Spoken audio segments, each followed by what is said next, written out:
Don't be cruel, teddy bear, dancing hips and long black hair. Old friend, you crossed my mind today. Las Vegas Hotel, Graceland, sweet young daughter and a million fans. Old friend, you touched my heart today. If I listen real close in the still of the night, I can hear your voice saying you're alright. Close my eyes, open my soul, touch the king of rock and roll, old friend. It's good to feel you once again. You shook us all up, you loved us tender, caught us in a trap, we all surrendered on. Oh yeah, loving you. Don't betray me now. I'm falling in love with you. I can sit down, put your records on. 7 sad years are suddenly gone.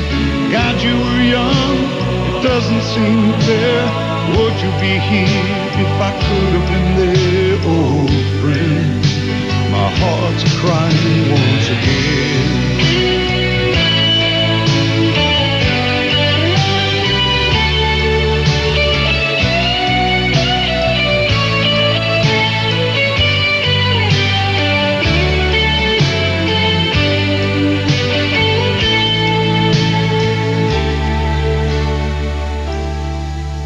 Trapped here on earth, your mother is free. A lonely pain we refuse to see. Old friend, you touched my heart today.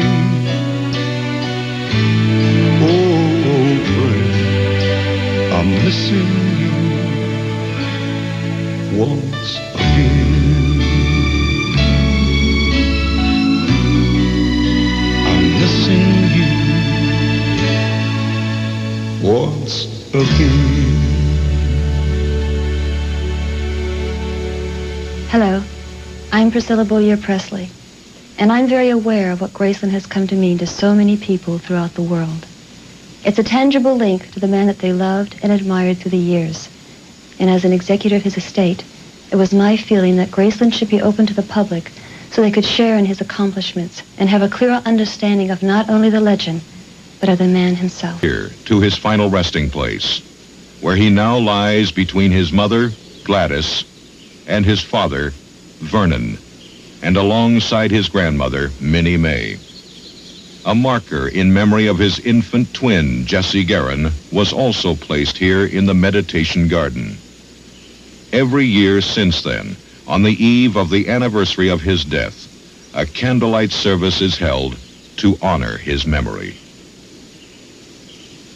Thousands upon thousands of people from all walks of life, from all 50 states, and almost every foreign country have stood at these gates for hours and days at a time, hoping to catch a glimpse of the man who lived within these walls. They felt a strong kinship with him, a sense of pride in his accomplishments, and a delight that he was able to enjoy the fruits of his labor to such an extent. They also took pleasure in the fact that he represented the American dream, and that it was still very real and possible to attain.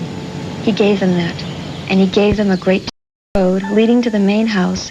There is very little to indicate that this was the home of a poor country boy from Tupelo, Mississippi, who, with remarkable instincts and a God-given ability, was able to define a whole new era of American music. This is Graceland.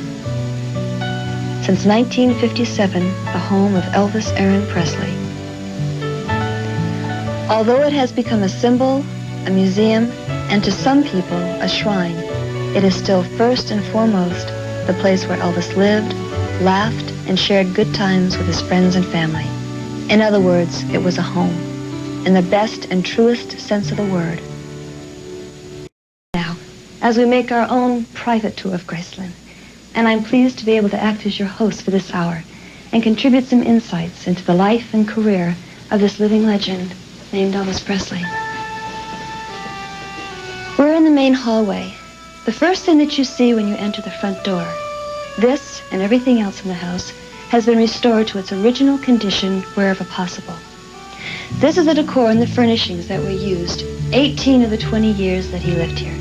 Elvis bought Graceland in 1957, just a few short years after his career began to skyrocket on a national basis. Now, can you imagine the sense of gratification he felt? This young man in his early 20s, who'd been laughed at and scorned for his musical tastes and ambitions, to be able to sit down and write a check for $100,000 cash and purchase his southern mansion. It wasn't only the fact that he now owned a large house and nearly 14 acres of land that pleased Elvis so much. It was also nice to know he had purchased a piece of history, a property that had been in the previous owner's family for generations. You might say it gave him instant respectability. Elvis bought Graceland from a woman named Mrs. Moore. The estate was named after Mrs. Moore's great-aunt, Grace. And during the 20 years that Elvis called this home, he made many improvements, some of which you'll see as we travel through the house and grounds. In order to really comprehend what this house meant to Elvis and to me when I lived here, I think it's important to put it all into some kind of perspective.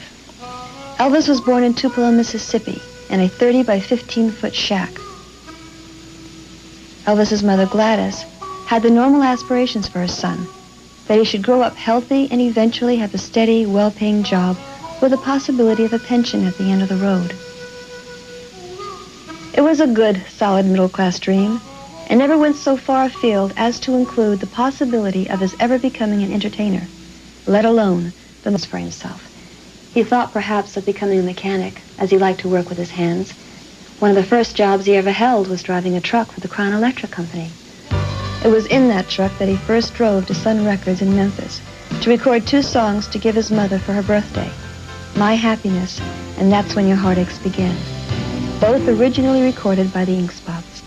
When I was working for Sam Phillips, one of the services we offered was a general recording service, which gave the public an opportunity to literally come in off the street and make a record of anything they wanted to. $3 one side. Long before that first recording. Perhaps it started when he won second prize at the Mississippi-Alabama Fair and Dairy Talent Contest at the age of 10. He sang Old Shep, and he charmed the judges of him when he was young and had very few toys, sharing whatever he did have with the other children who had even less than he. Giving just seemed to be a natural part of his...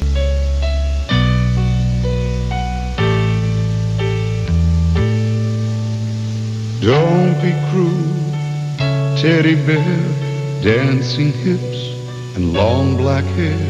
Old friend, you crossed my mind today. Las Vegas Hotel, Graceland, sweet young daughter and a million fans. Old friend, you touched my heart today. If I listen real close in the still of the night, I can hear your voice saying you're alright. Close my eyes open, would you be here if I could have been